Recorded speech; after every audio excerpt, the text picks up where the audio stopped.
할렐루야. 우리 옆 사람과 함께 인사 나눠보실까요? 예수 안에서 사랑합니다. 네. 성경에는 참 많은 인물들이 나옵니다. 그런데 성경은 위인전이 아니죠. 아무리 우리가 존경하고 배울 점이 참 많은 사람이라 할지라도 그 인물을 위해서 성경을 하나님께서 기록하게 하신 것은 아닙니다. 마찬가지로 이 사무엘의 시작이 한나로 시작을 하고요, 또 사무엘로 시작을 하지만 이것은 단지 이들에게 집중하기를 바라셔서 하나님께서 성경을 기록하신 것이 아니에요. 성경은 하나님의 그 나라를 이루기 위해서, 하나님과 그분이 이루시고자 하는 그 나라에 관한 책이 바로 성경입니다. 그리고 이 땅에 하나님 나라를 이루기 위해서 첫 번째로 택하신 민족이 있는데 그 민족이 바로 이스라엘인 것입니다. 그런데 지금 이스라엘의 상황이 어떠합니까? 하나님이 분명히 그들의 왕이에요. 그들의 왕인데도 그들이 왕으로 섬기지 않고요, 오히려 세상의 왕을 부러워하고 있습니다. 그리고 그들의 지금 신앙의 상태를 바로 알 수 있는 것이, 저번 주에도 우리가 이 말씀에 대해서 알고 있었지만 사사기의 제일 마지막, 자기의 소견에 옳은 대로 행하니라, 이게 그들의 지금 신앙의 현 주소인 겁니다. 엄연히 모세를 통해서 하나님께서 많은 율법과 규례를 주셨어요. 그리고 그것을 준행하고 지킬 때의 복을 받고 승리할 수 있다라고 분명히 너무나도 많이 말씀을 하셨음에도 불구하고 그것들을 다 무시한 것입니다. 다 무시하고 자기의 소견에 옳은 대로, 정확하게는 자기 마음대로, 자기 하고 싶은 대로 살았다라는 거예요. 지금 그 시대가 오늘 본문의 이 사사기 시대의 지금 끝자락인 것입니다. 사무엘이 사사기의 마지막 사사입니다. 이때를 또 표현하고 있는 말이 사무엘상 4장 22절의 말씀이에요. 우리 사무엘상 4장 22절 다 같이 시작. 또 이르기를 하나님의 궤를 빼앗겼으므로 영광이 이스라엘에서 떠났다 하였더라. 자, 이 지금 나중에 이 본문을 가지고 설교할 때 제가 자세하게 말씀을 드리겠지만, 지금 이 상황이 어떤 상황이냐면 블레셋과의 지금 전투를 하고 있는 상황이에요. 그런데 이때 당시에 제사장이 대제사장 엘리의 두 아들인 홈니와 비느하스이죠. 굉장히 타락했습니다. 영적으로 타락할 뿐만 아니라 육적으로도 같이 타락을 하지요. 그런데 제사장으로서 이들이 지금 전쟁에 임해야 되는데 무슨 생각을 가지고 있느냐? 하나님의 궤를 앞세우면 우리는 무조건 이길 것이다, 이런 잘못된 지금 신앙관을 가지고 있었던 거예요. 그래서 앞세워서 갔는데 실제는 어떻게 되었느냐? 처참하게 패했죠. 그리고 이 하나님의 궤를 빼앗겼습니다. 홈니와 비느하스도 죽임을 당했고요, 그들이 죽었다는 소식에 엘리도 사고로 죽임을 당합니다. 이런 일이 벌어진 모든 원인이 바로 무엇이냐? 지금 22절에 말씀한 것 같이 하나님의 영광이 이스라엘에게서 떠났다. 그래서 지금 하나님은 이렇게 타락한 시대를 다시 회복시키기 위해서 하나님의 일을 앞장서서 하는 그 한 사람, 그 한 인물이 필요했던 거예요. 그런데 한나가 우리 저번 주에 은혜 나눈 것처럼 하나님께서 원하시는 사람을 바치겠다라고 지금 소원을 한 거예요. 하나님이 저에게 아들을 주시면 제가 이 아들을 하나님의 사람으로 온전히 바치겠습니다. 그러니까 하나님의 마음과 딱 맞아떨어진 것이지요. 그래서 응답받을 수밖에 없었던 것입니다. 그래서 우리가 지금 한나라는 인물을 통해서 깨달아야 하는 것들은 뭐냐? 단지 이 개인적인 신앙의 어떤 교훈, 한두 가지, 이게 너무 좋구나, 이런 교훈을 지금 넘어서야 하고 신앙의 근본적인 원리를 우리가 깨달아야 합니다. 사무엘서의 시작은 가장 거룩해야 하고 지금 이스라엘을 거룩하도록 책임져야 할 제사장이면서도 누구보다 타락했던 대제사장, 또 두 제사장의 이름으로 시작을 합니다. 사사기 시대에서 살아가는 이스라엘의 영적인 상태를 지금 보여주고 있는 것이에요. 그 다음에 한나의 상태와 지금 그 주변의 상황에 대해서 말씀하고 있어요. 우리 4절부터 6절까지 한번 다시 합독합니다. 시작. 엘가나가 제사를 드리는 날에는 제물의 분깃을 그의 아내 분인나와 그의 모든 자녀에게 주고 한나에게는 갑절을 주니 이는 그를 사랑함이라. 그러나 여호와께서 그에게 임신하지 못하게 하시니 여호와께서 그에게 임신하지 못하게 하심으로 그의 적수인 분인나가 그를 심히 격분하게 하여 괴롭게 하더라. 지금 이 본문에만 하나님께서 한나를 임신하지 못하겠다라는 말을 2번이나 하십니다. 지금 한나만의 문제가 아니에요. 지금 한나와 엘가나만의 문제를 위해서 이렇게 말씀하신 것이 아니에요. 하나님께서 막으시면 아무리 세상에서 위로를 갑절을 받아도, 아니 그보다 더한 갑의 갑절을 받아도 해결할 수 없고 위로를 받을 수가 없다라는 거예요. 지금 이스라엘이 이렇게 하나님이 아닌 세상을 통해서 지금 복을 받으려고 하고 문제를 해결받으려고 하는 헛된 삶을 지금 살고 있다는 거예요. 그래서 지금 엘가나의 위로와 그것에 위로받지 못하는 한나를 통해서 지금 말씀하고 있는 것입니다. 이스라엘아 들으라, 너희들의 영적인 상태가 지금 이러하니라 하고 이들을 지금 대표해서 말씀하고 있는 것입니다. 또 이와 함께 분인나라는 새로운 문제가 생겨나지요. 이 분인나가 바로 누구냐? 블레셋인 것입니다. 이 모든 것이 지금 이스라엘 백성들이 영적으로 타락해서 하나님의 뜻대로 살지 않아서 생긴 것입니다. 즉 자기의 소견에 옳은 대로 지금 살았기 때문에 이러한 일들이 다 벌어지는 거예요. 그런데 한나가 믿음으로 끝까지 기도를 했고요, 하나님의 뜻에 맞는 서원 기도를 하면서 지금 이 한나의 가정에 기적이 일어났어요. 기쁨의 역사가 일어나게 된 겁니다. 이와 함께 이스라엘에도 사무엘을 통해서, 이 선지자라는 이 사무엘을 통해서 하나님의 놀라운 역사가 시작이 됐습니다. 그러니까 우리가 지금 이 사무엘서를 바라볼 때 그저 개인적인 신앙의 어떤 교훈을 볼 것이 아니라 내 신앙생활 전반적인 것을 봐야 하고요, 우리 교회의 어떤 모습으로 우리 교회가 이루어져야 할까, 그것을 봐야 하고요, 믿음의 생활이라는 것이 도대체 무엇일까, 이것을 우리가 봐야 합니다. 오늘 이 한나와 엘가나를 통해서 하나님께서 말씀하시는 것은 그거예요. 우리에게 가장 큰 저주는 못 사는 것도 아니에요, 가난한 것도 아니요, 병든 것이 아니라 바로 하나님이 우리를 떠나시는 것이다, 이것을 깨달으라는 것입니다. 하나님이 한나의 임신을 막으셨어요. 그래서 그 모든 문제가 생겨났지만 하나님께서 해결해 주시니 그 모든 문제가 다 해결을 받았어요. 그래서 떠나신 하나님을 다시 붙잡으려면 우리가 어떻게 해야 할까? 지금 이스라엘 백성들이 이런 상태에서 있었고 지금 이 고민을 해야 되는데 고민을 하지 않아요. 오늘날 우리도 마찬가지입니다. 하나님이 떠나신 것에 대해서 두려움이 없어요. 다시 붙잡으면 오시겠지, 너무 아니라는 생각을 가지고 있다는 겁니다. 그렇지 않다는 거예요. 떠나신 하나님을 다시 붙잡으려면 어떻게 해야 되는지, 또 지금 내 곁에서 지금 우리가 짓고 있는 이 죄를 하나님께서 지금 참고 긍휼을 베풀어 주시는데 이 하나님이 떠나게 하지 않으려면 우리가 어떻게 하는지 지금 한나와 이 모든 사역을 통해서 우리가 깨달아야 한다는 것입니다. 하나님은 한나를 통해서 우리에게 이것을 가르쳐 주시려고 기록하게 하신 거예요. 그러니까 우리 주변에 생기는 모든 문제들을 우리가 어떻게 바라봐야 하겠습니까? 그저 운이 없어서 우연히 생긴 것일까요? 아니면 세상 사람들처럼 운명일까요? 그것이 아니라는 것입니다. 이 모든 것이 하나님의 관점에서 바라봐야 왜 이런 일이 생겨나는지를 우리가 알 수 있어요.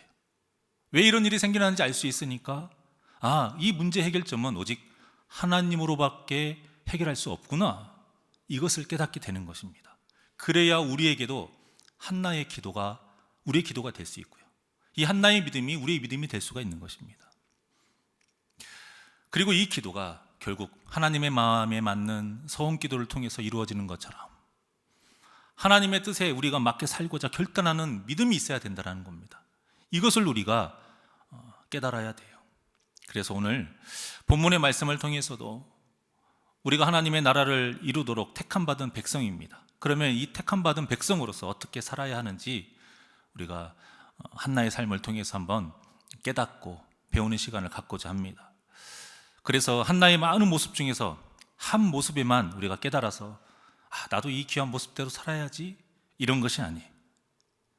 어떤 그런 교훈적인 모습이 아니라 이 한나의 모든 모습을 통해서 하나도 빠뜨리지 않고 모든 모습을 통해서 하나님의 영광이 내게서 떠나지 않도록, 혹시라도 하나님의 영광이 내게서 떠났다면 다시 회복될 수 있도록 우리가 이 모습으로 살아가자 이것입니다.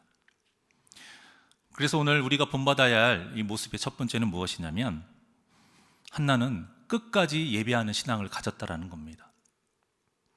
한나가 엘리의 의례적인 축복의 말씀을 하나님의 응답으로 받았습니다.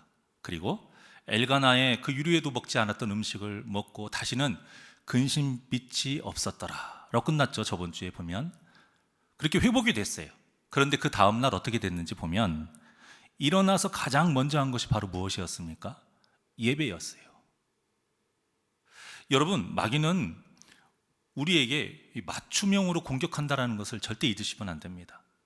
우리가 은혜를 받았지요? 그러면 은혜 받은 대로 우리를 공격해요. 우리가 착각하는 것이 무엇이냐면 예배를 통해서 은혜를 받으면 그것으로 더 이상 마귀가 침투하지 못할 것이다 이렇게 생각한다는 것입니다. 그렇지 않아요. 은혜를 받았다면 그에 맞게 새로운 모습으로 우리를 공격합니다. 그게 뭐냐? 안일함, 나태함이에요. 받은 은혜에 그냥 흠뻑 취하게 해서 나태하게 만드는 것입니다. 이 나태함이 이어서 생기는 것이 세트로 무엇이냐면 바로 교만입니다. 나는 하나님께 은혜 받는 특별한 사람이라는 거예요. 나는 하나님의 그 응답을 받은 이 기도의 사람이라는 거예요.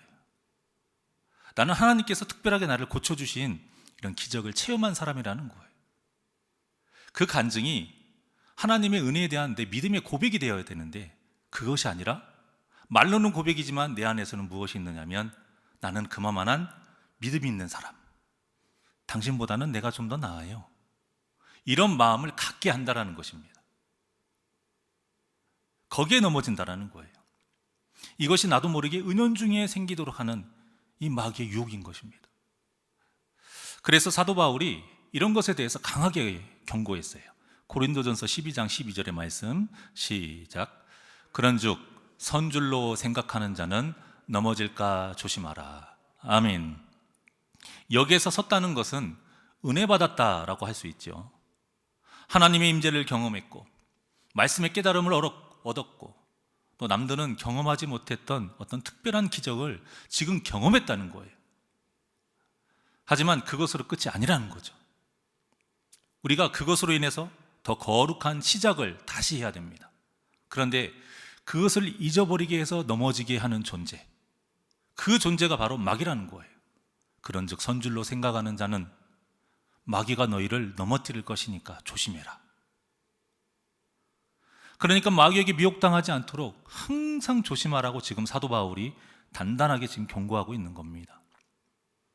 이 경고대로 한 번의 은혜에 만족하지 않고 나태하지 않고 그래서 교만해지지 않은 사람이 한나였던 거예요.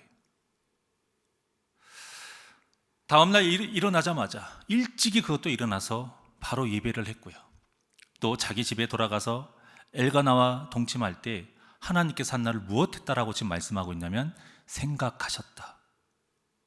자, 좀 더 정확하게 해석하자면 하나님께서 한나를 기억해 주신 것입니다. 저는 이 말씀을 어떻게 전하고 싶냐면 한나가 하나님께서 기억하게 하도록 순종했다라고 저는 말하고 싶습니다. 전능하신 하나님께서 잊어버리셨다가 한나가 있었지 하고 생각하신 것이 아니라는 거예요. 하나님께서 잊어버리지 않도록 지금 한나가 계속 예배자의 삶을 산 것입니다. 그러니까 하나님의 마음이 한나만 보면 기쁘신 거예요. 생각이 안 날라야 안 날 수가 없는 겁니다. 기억하지 않을래야 않을 수 없게 만든 거예요. 여러분, 우리의 예배가 이런 열배가 있다는 것을 꼭 기억하시기를 바랍니다. 우리가 어떤 내 유익을 위해서 그 목적을 위해서 예배하면 안 되지요. 하지만 예배를 통해서 하나님이 주시는 그 은혜가 또 있어요. 그 열매가 있단 말이에요. 그것이 무엇이냐? 하나님이 우리를 기억하신다라는 겁니다. 하나님이 우리를 잊지 않으신다라는 거예요. 하나님이 우리를 마음에 두고 생각하신다라는 거예요. 지금 제가 드린 말씀이 우리 한글 번역본에 나온 다 그 번역을 말씀드리는 거예요. 한 시간의 예배가 무슨 의미가 있느냐? 세상 사람들은 그렇게 말합니다. 그 한 시간 참석하지 않았다고 죽는 것도 아니고, 될 일이 안 되는 것도 아니고, 갑자기 망하는 것도 아닌데 왜 그런 시간에 목매다느냐? 이렇게 말을 합니다. 이런 말에 성도가 쉽게 속아 넘어가는 것은 우리의 예배로 하나님께서 우리를 계속 기억하신다라는 이 진리를 모르기 때문입니다. 한번 잘 생각해 보십시오. 하나님이 전능하신 분이니까 당연히 우리를 기억하시는 게 당연한 걸까요? 하나님은 인격적이신 분이세요. 인격적이시다라는 건 무슨 뜻이냐면 우리가 하나님의 마음에 기쁘게 잘하면 하나님이 기뻐하시고 그래서 우리를 칭찬해 주세요. 하지만 우리가 하나님의 마음에 맞지 않게 자꾸 어긋나게 하면 하나님이 화가 나시는 거고 우리를 혼내주신다라는 겁니다. 책망하신다라는 거예요. 이런 인격적인 분이세요. 그러니까 분명히 우리가 하나님이 우리를 기억하게 하시는 그 방법이 있단 말이에요. 기억하시게 하는 방법이 있어요. 그게 무엇이라고 생각하느냐 이거예요. 그게 예배인 것입니다. 예배 안에 말씀이 있지요. 예배 안에 찬양이 있지요. 예배 안에 기도가 있습니다. 이 예배만큼 하나님이 우리를 기억하시게 하는 방법이 무엇이 있겠습니까?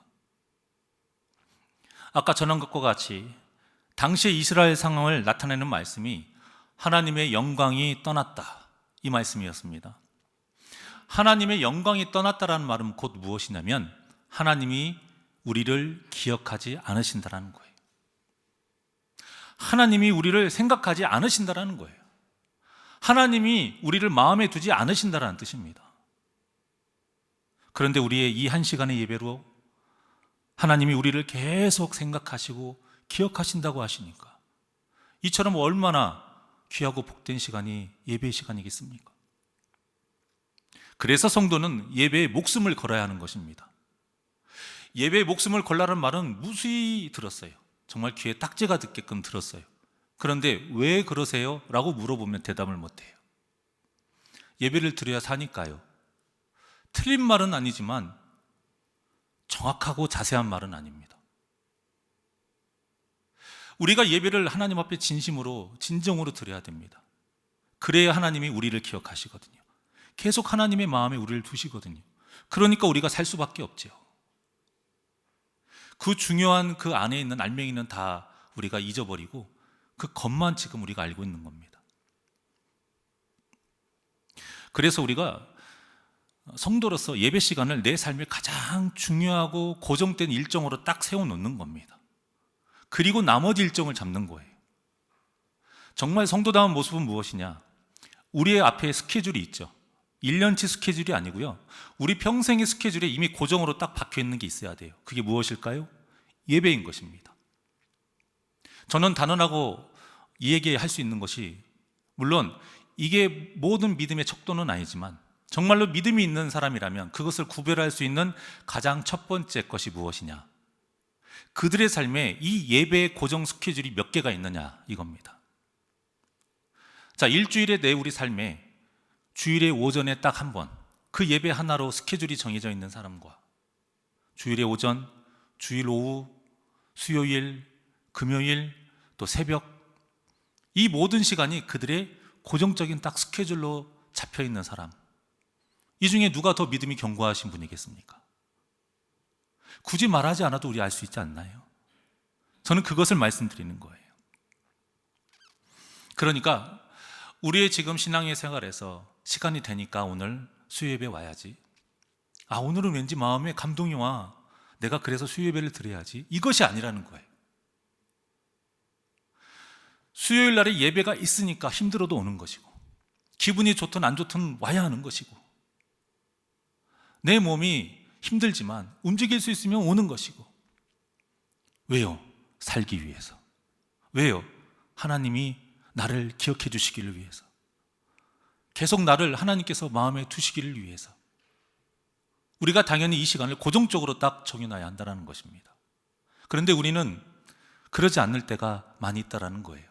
바쁘네? 예배 시간이 뒤로 밀려요. 우리의 믿음의 이 상황을 바로 알고 예배가 얼마나 귀한 것인지, 그것은 우리의 이 삶의 이 일정에 고정적으로 몇 개의 예배가 정해져 있는지 이것을 통해 일단은 알 수 있습니다. 그것이 다는 아니지만 그것이 기본입니다. 그것이 첫 번째 단계입니다. 여기서부터 시작이 되는 거예요. 이것이 시작이 되지 않고 무엇으로 더 증거하고 무엇으로 더 우리의 믿음을 성장시킬 수 있겠습니까? 이 신앙의 원리를 한나가 너무나도 잘 알고 있었다는 거예요. 그래서 한나가 이렇게 기도를 했어요. 11절의 상반절의 말씀 시작. 서원하여 이르되 만군의 여호와여, 만일 주의 여종의 고통을 돌보시고 나를 기억하사 주의 여종을 잊지 아니하시고 아멘. 한나는 지금 하나님께서 자신을 잊지 않으시고 기억하셔서 돌봐주셔야 자신의 문제가 해결된다는 이 신앙의 원리를 지금 알고 있었습니다. 그래서 이렇게 굉장히 간단한 기도였지만 하나님의 마음에 맞았기 때문에 응답을 받은 거예요. 그래서 우리에게 가장 중요한 기도는 하나님의 마음에 맞는 기도인 것입니다. 그리고 이것이 더 확대돼서 우리의 삶까지 가면 다윗과 같이 되는 거예요. 다윗이 어떤 사람이라고 성경에서 말하고 있습니까? 하나님의 마음에 합한 자, 하나님의 마음에 맞는 자가 되는 것입니다. 한나의 삶이 이랬다라는 거예요. 이 기도와 같이 한 번의 기도가 아니라 이들의 삶, 이의 삶이 계속 하나님의 마음에 합한 자로서 예배하는 삶을 살았다라는 것입니다. 그래서 우리의 기도도 이렇게 하나님께서 우리를 잊지 않으시고 기억하셔서 돌봐줄 수밖에 없는 기도가 되어야 합니다. 이 기도를 예수님께서 하나님의 나라와 그 의를 위하여 간구하는 기도라라고 분명하게 가르쳐 주셨지요. 우리 새날교회 성도님들의 기도도 이렇게 하나님의 마음에 맞는 기도가 되셔서 한나에게 펼쳐주신 이 복된 역사가 우리 성도님들에게도 임하시기를 간절히 축복합니다. 둘째로 우리가 본받아야 할 신앙의 모습은 끝까지 순종하는 신앙의 모습입니다. 한나는 사무엘을 임신하기 전부터 하나님께 응답받았다는 것을 확신했어요. 그 확신은 엘리의 축복 후에 바로 가족과 먹었죠. 그리고 다음 날 예배하는 모습을 통해서 확인할 수 있습니다. 그런데 중요한 것은 무엇이냐? 이 모습이 계속 이어졌다는 거예요. 한나가 아이를 낳았는데 이름을 사무엘이라고 지었습니다. 이 사무엘의 뜻이 무엇이냐? 여호와께로부터 구하여 얻은 자. 그러니까 한나는 사무엘이라는 이름을 부를 때마다 또 이 자신의 아이를 생각할 때마다 이 모든 일이 누구로부터 이루어졌다라는 것을 생각하겠습니까? 하나님께로부터 왔다라는 것을 생각해요. 그러니까 하나님이 아니면 나는 살아갈 수 없다라는 것을 생각할 수밖에 없어요. 그래서 삶의 모든 순간에서 하나님을 잊지 않도록 이 하나님의 말씀대로 살고자 사무엘이라는 이름을 지은 겁니다. 이렇게 살았기 때문에 한나는 서원한 대로 사무엘을 하나님께 온전히 바칠 수가 있었던 거예요. 여러분, 이런 과정 없이 사무엘을 바쳤다? 우리 그렇게 생각할 수 없습니다. 절대 그럴 수가 없어요. 우리가 갑자기 공부한다고 해서 공부를 대동 안 하다가 갑자기 공부한다고 해서 성적이 막 오르고 1등을 할 수 있나요? 그러지 않아요. 그랬다라면 부모가 자녀들에게 공부해라는 잔소리 하지 않습니다. 그런데 계속 꾸준히 공부를 해야 성적이 맞춰서 오르고 그 정도로나 해야 1등을 할 수 있다는 것을 우리가 알잖아요. 그래서 자녀들에게 계속 공부하라고 우리가 이야기하는 거 아니겠습니까? 그런데 믿음도 마찬가지라는 거예요. 왜 믿음은 그거와 다를 거라고 생각하는지, 왜 그렇게 다르게 생각할까라고 제가 고민을 해봤어요. 근데 이게 답은 아니지만, 모든 사람의 답은 아니지만, 제가 성도님들과 전에 신방을 하면서 교제를 나누면서 이런 주제로 이야기를 하다 보면 많은 분들이 마음 한켠에 무슨 마음이 있느냐면, 사도 바울이 다메섹 도상에서 예수님을 만나서 갑자기 변한 사건이 있었지요. 그런 역사를 기대하고 있더라고요. 그러니까 내가 마음대로 막 하고 살고 싶다가 어느 순간에 하나님께서 그런 역사를 해주시겠지, 아니 해주셨으면 좋겠다 하는 바람이 다 한편에 있는 거예요. 그러면 누구처럼 지금껏 이렇게 계속 하나님 제가 이 고집을 못 버려요, 1년이 넘도록 2년이 넘도록 기도하는 이 시간도 필요 없고 갑자기 변해버리니까요.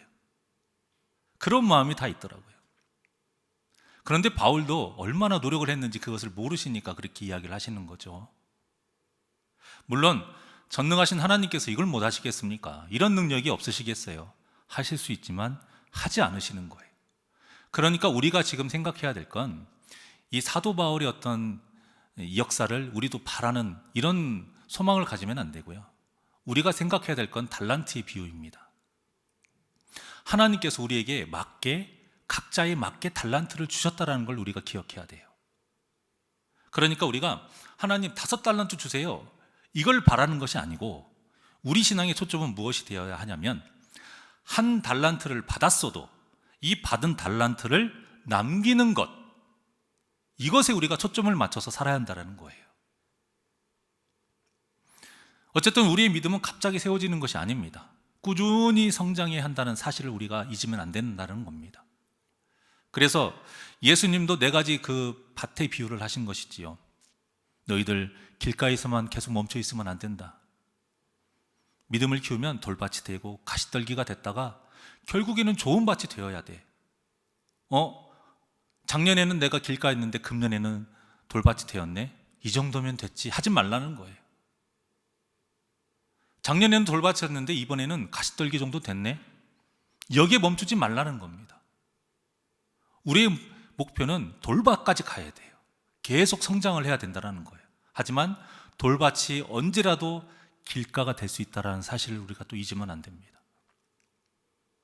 그래서 계속 꾸준히 순종하는 삶이 중요합니다.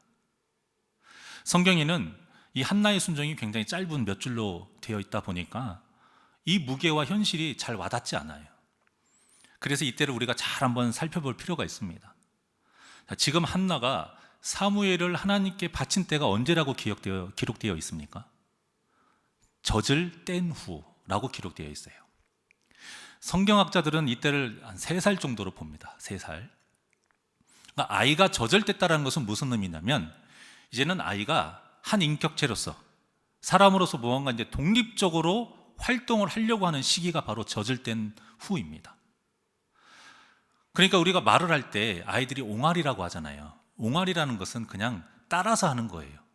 그런데 이때쯤 되면 젖을 뗀 후부터는 이제 자기 의사를 표현하려고 말을 하는 거예요. 그리고 상대방의 어떤 그 말도 이제 알아듣는 거예요. 이제 서로 소통이 되는 것이죠. 아이를 키워보신 분은 다 아시겠지만 아이를 키울 때 가장 기억에 남고 가장 예뻤던 때가 이때입니다. 이때.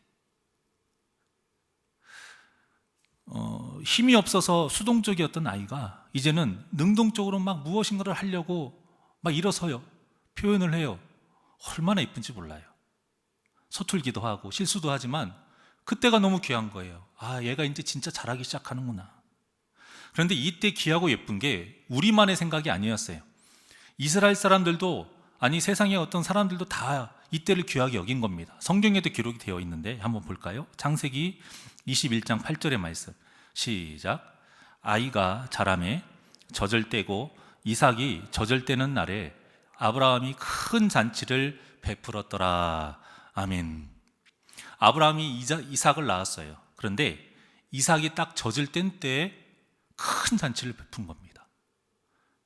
이게 고대 이스라엘의 풍습이었어요. 그러니까 이스라엘 사람들에게도 아이가 젖을 뗐다라는 이 때가 굉장히 귀한 때인 거예요. 기념비적인 때가 이때인 겁니다. 그런데 한나가 이때 사무엘을 바치겠다라는 겁니다. 사람들이 가장 값지게 생각하고 가장 기쁘게 잔치를 벌이는 그때에 사무엘을 하나님께 바치겠다라고 말을 한 거예요. 가장 사랑스러울 때, 가장 애틋할 때, 가장 기억에 남고 예쁠 때 하나님께 서운한 것을 지키겠다라고 한 것입니다. 여러분, 한나의 이 순종이 쉬울 것 같으십니까? 우리가 한나라면 하필이면 이때 아이를 바치는 것이 쉬울까요? 저라면 어떨까 생각을 해봤습니다. 일단 저는 엄마가 아니고 또 아버지의 입장이고 또 다른 아버지 부모들처럼 제가 아이들을 잘 놀아주지는 못했어요. 그래서 뭐 완전 같지는 않겠지만 저라면 힘들 것 같다라는 생각을 해봤습니다. 그때보다는 한 1, 2년 정도 좀 더 지난 후에 라면 하나님께 드릴 수 있지 않을까라는 생각이 들더라고요.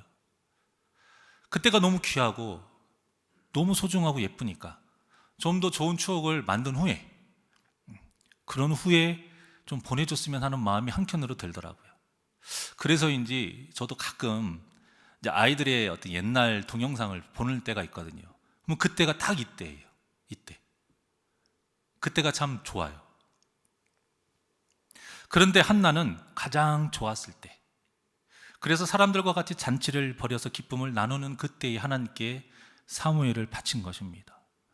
이렇게 한나가 사무엘을 그때 바칠 수 있었던 것은 그동안 한나가 순종하는 삶을 살아왔기 때문에 가능한 것입니다. 갑자기 바칠 수 있는 게 아니에요. 그 아이를 보면서도 나는 그때 바쳐야겠지, 바칠 거야, 그 결단을 계속 해왔기 때문에, 또 그런 삶을 살아왔기 때문에 가능한 것입니다. 이렇게 한나가 계속 순종하는 삶을 살았다는 것을 또 어디를 보면 알 수 있느냐면 엘가나의 반응을 통해서 알 수가 있어요. 우리 22절과 23절 다 같이 시작. 오직 한나는 올라가지 아니하고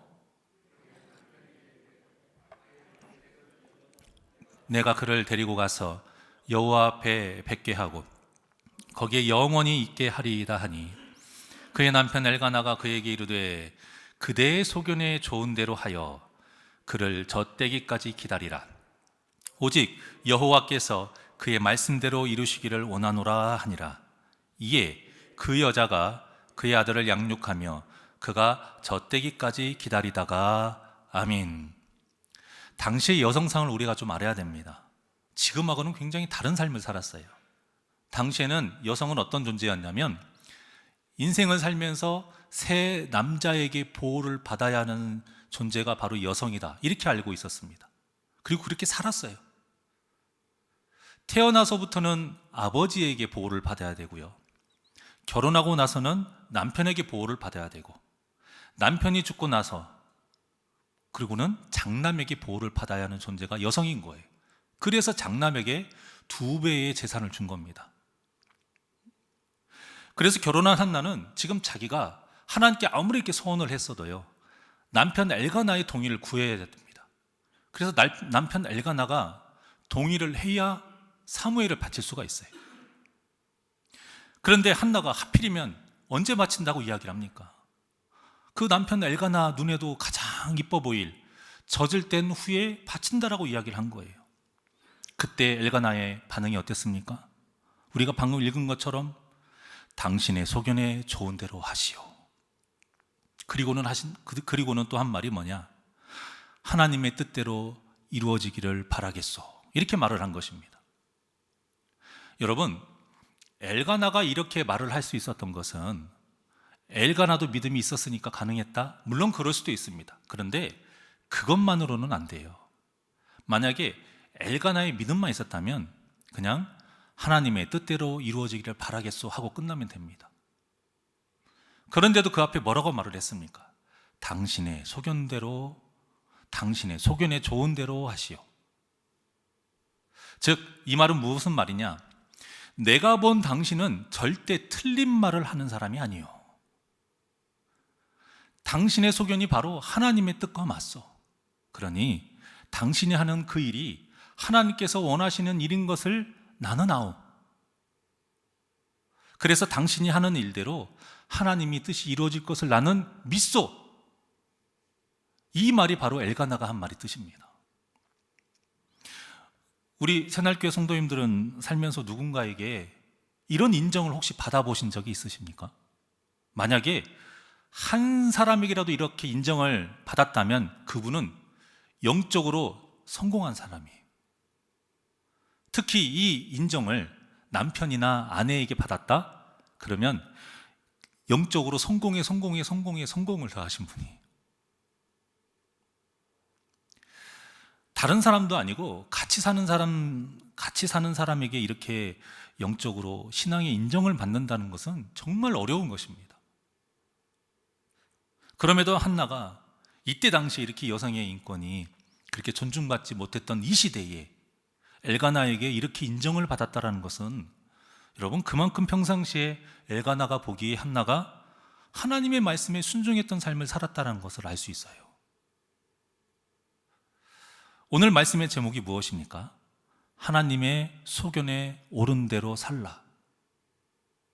결국 이 말씀은 아무리 사람의 소견에 옳은 대로 사는 그 영적으로 타락한 세상에서도, 그런 환경에서도 성도는 믿음을 굳건히 지켜야 한다는 뜻인데, 이렇게 살면 한나처럼 주위의 사람들에게 인정받을 수 없다라는 겁니다.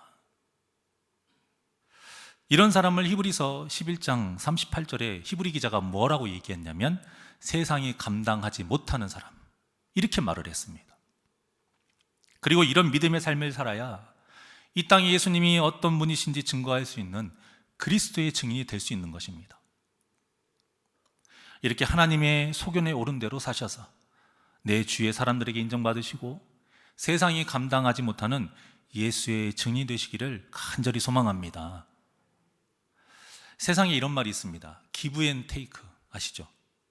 내가 준 만큼 상대방이 준다라는 뜻이 있어요. 내가 먼저 상대방에게 선을 베풀어야, 호의를 베풀어야 또 그 사람도 나에게 똑같이 대하기 때문에 그럴 때 서로 좋은 관계를 맺을 수 있다, 이런 뜻입니다. 그런데 우리 신앙생활의 법칙은 기브 앤 테이크가 아니에요. 우리 입장에서 봤을 때는요, 테이크 앤 기브입니다. 하나님께 먼저 우리가 은혜를 받았어요. 우리가 먼저 하나님을 찾는 일은 없습니다. 아무것도 하나님께 받지도 않은 상태에서 하나님을 믿는다, 하나님을 찾는다, 없어요. 먼저 하나님이 우리를 찾으셨고 먼저 우리에게 은혜를 베푸셨기 때문에 우리가 하나님을 찾을 수 있는 것입니다. 그래서 그 받은 것이 있기 때문에 우리가 기꺼이 들을 수 있는 거예요. 그런데 우리의 마음이 어떤 마음이냐? 계속 받고만 싶은 것입니다. 이게 우리의 악한 마음이에요. 그리고 마귀가 우리에게 심어주는 마음이에요. 조금 더 주세요. 조금만 더 해주세요. 그러면 그때 할게요. 그러면서 계속 그때를 미뤄요. 결국에는 안 하겠다는 뜻이죠. 받은 은혜에 순종하면서 드리려고 안 하는 것입니다. 이게 마귀가 우리에게 주는 생각인 거예요. 이렇게 받기만 하고 드리지 않고 내 마음대로 살았던 사람, 이들이 누구냐? 바로 사사시대의 사람들이었습니다. 자기 소견에 옳은 대로 행하는 사람이 바로 이런 사람을 말하는 거예요.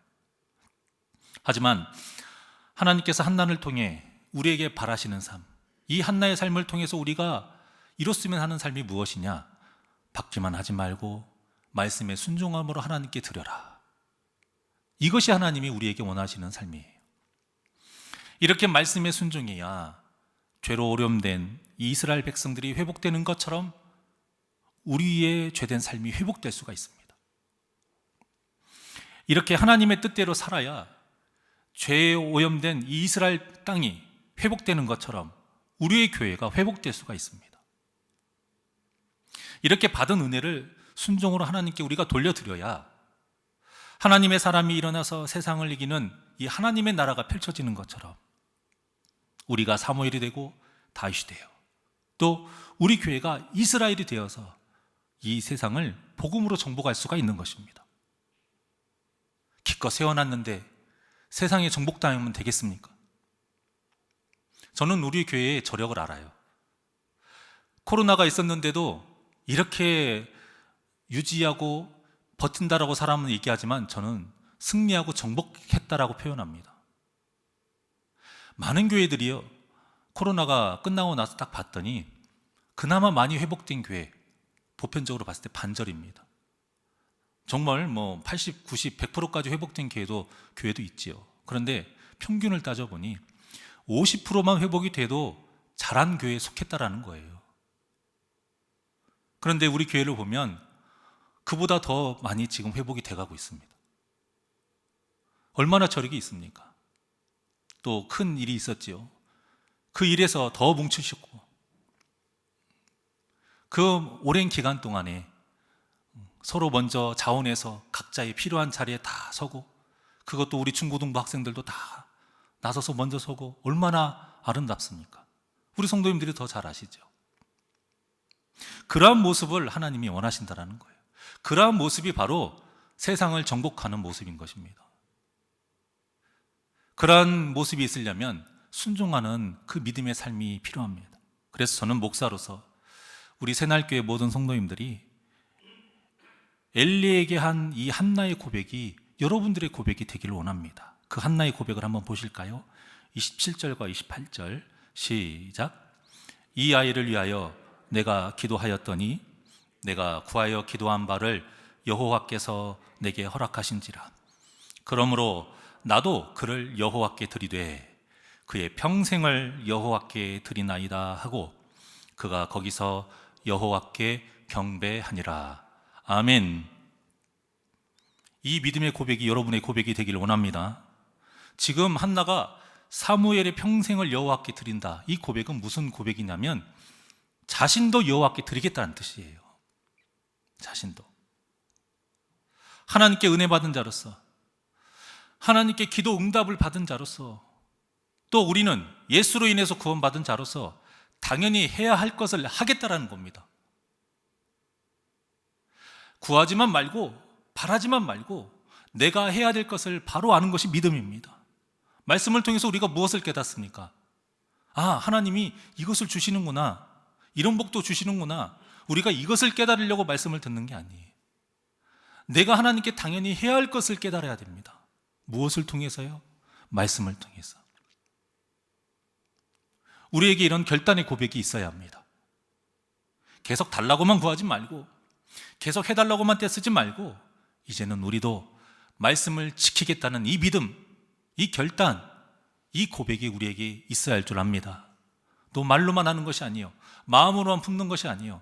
가졌으면 그것을 실천으로 행하는 우리 복된 성도님들이 되시길 원합니다. 이제는 우리도 결심하고 순종하겠다는 그 믿음이 있어야 합니다. 그래서 이 한나의 고백처럼 우리 삶의 모든 일들이 하나님 손에 달려있다는 것을 항상 기억하시고, 내게 주신 시간을 하나님께 드리고, 내게 주신 물질을 하나님께 드리고, 내게 주신 재능을 하나님께 드리고, 내 평생을 하나님께 드려서 하나님을 예배하는 삶을 사시기를 주님의 이름으로 간절히 축원합니다. 우리 원하고 바라고 기도합니다. 이 시간 하나님께 찬양 드리겠습니다. 하나님의 꿈이 우리의 비전이 되어야 하고, 예수님의 성품이 우리의 인격이 되어야 하고, 우리의 능력은 오직 성령님의 능력이 되어야 합니다.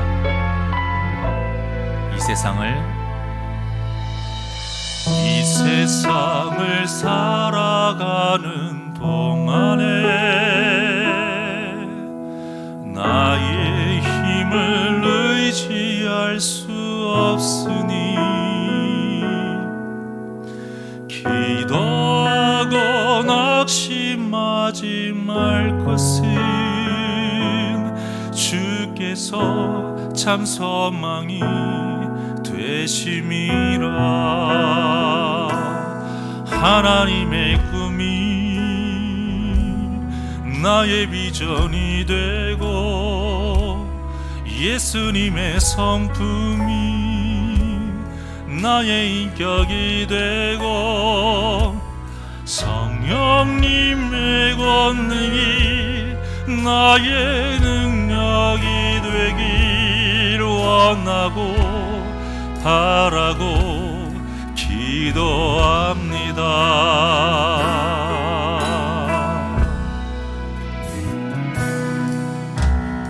이 세상을 살아가는 동안에 나의 힘을 의지할 수 없으니 기도하고 낙심하지 말 것을 주께서 참 소망이 되심이라. 주의 길을 걸어가는 동안에 세상의 것 의지할 수 없으니 감사하고 낙심하지 말 것은 주께서 참 기쁨이 되심이라. 하나님의 꿈이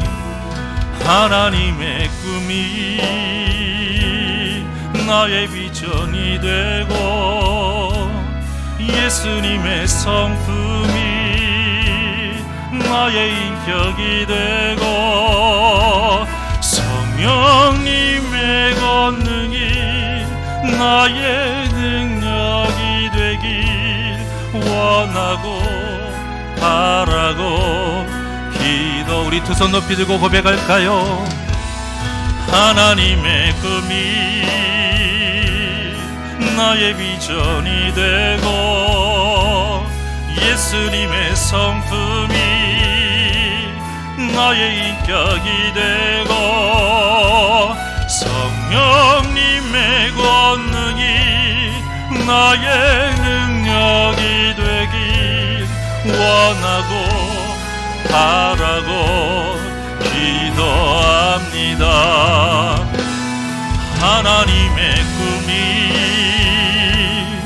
나의 비전이 되고 예수님의 성품이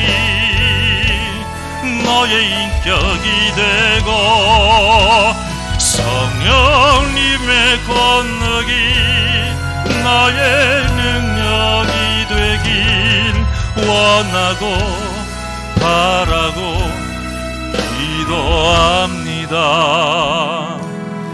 원하고 바라고 기도합니다. 기도하겠습니다. 내 평생의 주인이 되신 하나님 아버지, 내 안에 주님이 아닌 다른 주인을 섬기는 것이 있다면 이제는 버리기를 원합니다. 내 믿음이 약하여 내 욕심이 너무 강하여 버리지 못했던 거짓 주인을 이제는 모두 버리기를 원합니다. 그래서 내 평생이 예배하는 자의 삶을 살기를 원하며 내 평생이 하나님의 말씀에 순종하는 삶을 살기를 원합니다. 그래서 받기만 하는 삶이 아니요, 받은 것을 주님께 다시 돌려보내고 또 이 세상에 받은 은혜를 흘려보내는 자가 되게 하여 주시옵소서.